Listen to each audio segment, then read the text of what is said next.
دا لسګونه میرمنې د حکومت د وروستۍ پریکړې په ملاتړ راټولې شوې.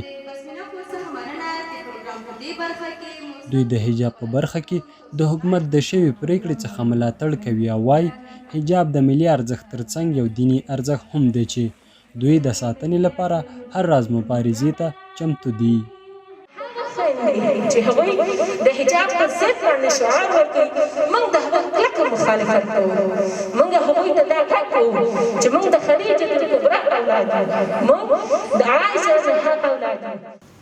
حجاب و عفاف به عنوان یک از اصول زیربنایی و ساختاری در سبک زندگی اسلامی مطرح است، چرا که رعایت این اصول میتواند اساس زندگی و سلامتی افراد را در ابعاد فردی، خانوادگی و اجتماعی حفظ کند. راټولې شوې میرمنې وایي بې حجابي د هیڅ راز تمدن نښه نه ده او حجاب دی چې ټولنه پرمختللې او متمدنه معرفي کوي. دغو میرمنو له نړیوال هم وغوښتل چې د اسلامي ارزښتونو په ساتلو کې د دوی مخالفت دې نه کوي او هغه مداخلې پرېږدي چې د دوی د ارزښتونو سره په ټکر کې دي. دوی د نړیوالو سازمانونو او هغو هیوادونو هغه اعلامیې هم وغندلې چې د حجاب د پریکړې په مقابل کې خپرې کړي دي. بحث آن دامنگیر جامعه جهانی شده است، بحث حجاب می باشد که الحمدلله در جامعه اسلامی که ما زندگی میکنیم خواهران و مادران ما حجاب اسلامیشان را به بهترین شکلش رعایت نموده است.